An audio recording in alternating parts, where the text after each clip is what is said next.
Hello friends, and welcome back to my channel Exploring Spirituality, in which I'm going to be updating you on my progress on reading books about spirituality, and especially Christian spirituality.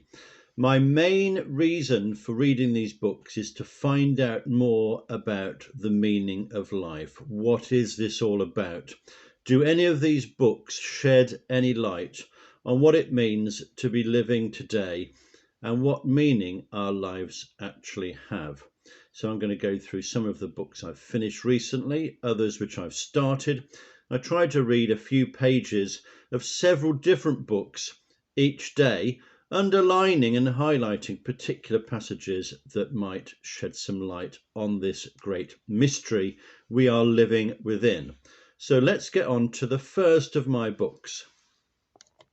Now, I've recently completed this beautiful book here, Living with the Psalms by John Bell from the Iona community. Now, I found this to be a lively and easy to read introduction to the Psalms. John Bell groups them into themes and doesn't attempt to take each one apart in quite a dull way. He does it in an exciting and stimulating way. Here's just a few things that I gleaned from this book. The first is that the Psalms are poems that Jesus knew. That's quite a big statement to take in. Secondly, when life is rubbish and it's not going very well, we can use the many laments in the Psalms to see how others were feeling at that time and how we might be feeling now. It's okay to be angry about what life throws at you because people have felt that before. And we can read this coming across the centuries and we can still feel that empathy with people, and the Psalms empathise with us. There's a really good chapter in here on destructive gossip. We don't hear that talked about much now, but it's such a huge issue, especially with Twitter now, which seems to be so negative about everything. And they was having those problems 3,000 years ago as well. There's also a good chapter on creation psalms. And at the back, there's a study guide. So I found this a really easy read, and I rated it 4 out of 5 stars on my Goodreads account. I've recently finished this book by Brother Roger of Taizé. It's a collection of his writings.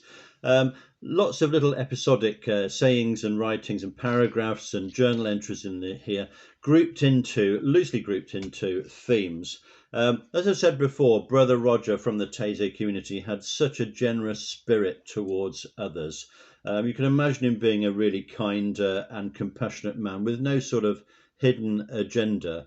He just really wanted the best for everybody and wanted people to find a sense of peace and generosity and understanding and kindness in their lives, all lots of positive values.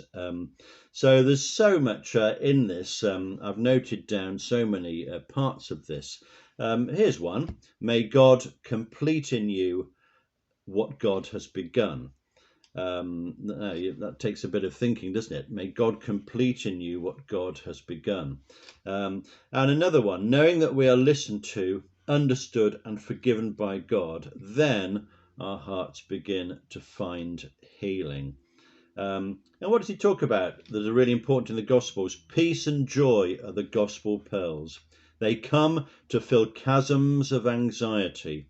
Peace sustains us as we make our way upward toward joy.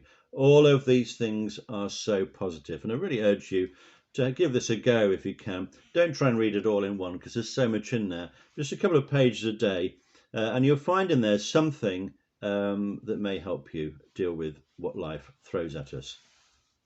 Now, I'm interested in Franciscan spirituality, so I've been reading this one.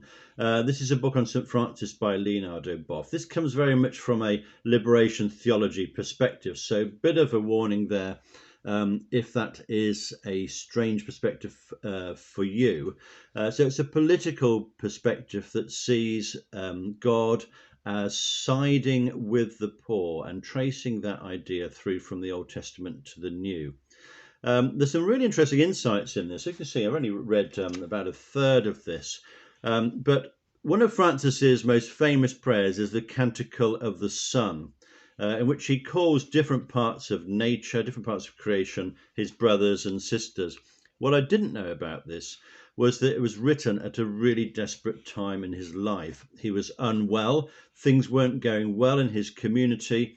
He'd been living in a darkened room for something like 40 or 50 days, obviously unwell and unable to come out. And yet out of that desperate situation, we find this incredibly positive message coming through. I'd seen it as a bit simplistic before, but when you find out its context, it seems even more powerful and shows you what a remarkable man he is. So I'm still progressing with this one, but it's an interesting read. Now, I've just started this new book called Franciscan Footprints. This is written by Helen Julian from the community of St. Francis, an Anglican sister who's their Minister General. It's from the Bible Reading Fellowship. One thing I don't like about their books is this insistence on these serif typefaces that they use, which are not particularly easy on the eye. Apart from that, though, it's a beautiful book, lovely cover with these modern portraits of Francis and Clare. Already I'm really hooked on this. The first chapter is all about the history of Francis and Clare, but then she's going on to look at modern characters and how they've been inspired by the Franciscan way of life. So I'm really looking forward to engaging more with this book. But I have recently completed this book on reconciliation by Mutharaj Swami.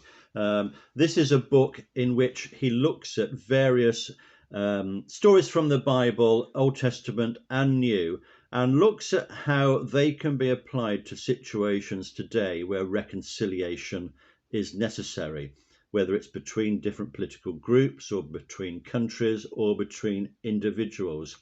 I found this endlessly fascinating and challenging, and I really recommend you to have a look at this one. It's not a book, again, that you're going to be able to read from cover to cover straight away. You need to look at it slowly and ponder the different things he's saying.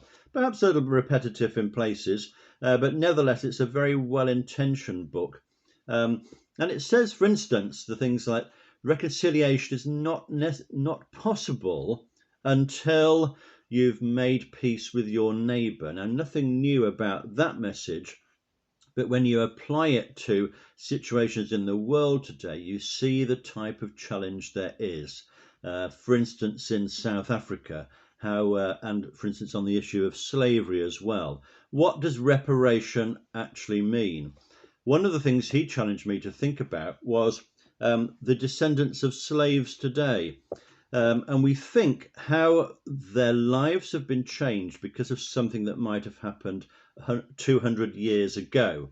They were dispossessed of their land and their homes. How might their lives and generations have lived after this had they not been slaves? And you think of the amount of reparation that's necessary to cover those multiple generations of dispossessed people. And you get an idea of the magnitude of the problem on this. So a really interesting book, this, very well intentioned, and I would urge you to give it a go. I've also completed Rowan Williams' book, Silence and Honey Cakes. This is a study of the desert experiences of the fathers and mothers of the desert in the 4th and 5th centuries. Obviously, Archbishop Rowan is trying to relate this to modern life. This is a series of talks he gave. Some chapters more enlightening than others for me, but what I did particularly enjoy is a section at the back where he answers questions from his audience. There's quite a few good nuggets of wisdom and common sense in these, which make the whole book reading all on its own. So I think I gave this one 3 stars out of 5. There's certainly 1 or 2 things in here which I really enjoyed. So that's Rowan Williams' Silence and Honey Cakes. So I'm just going to tell you about some of the books I've got on the go at the moment. This one's called The Resurrection of Peace by Professor Mary Gray.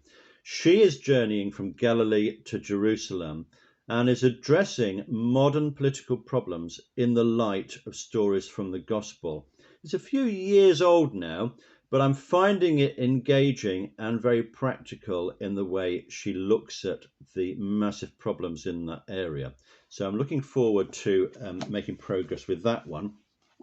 Somebody almost also put me onto Henry Nouwen again. I've read quite a lot of his, but this book I've always had issues with, The Inner Voice. It's a series of very short reflections during a time of difficulty in his life.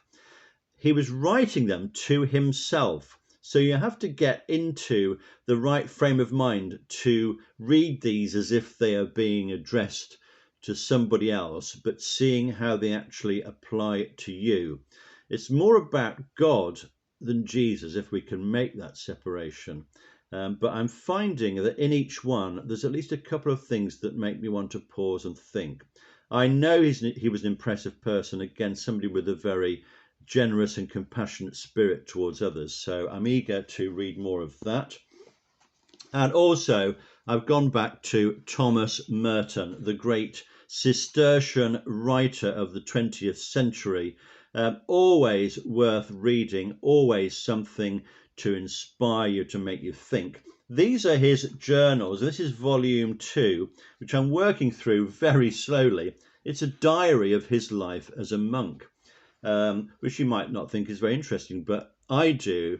And each time he writes, maybe it's something about what goes on in the monastery, but often it's applying that to a much bigger picture.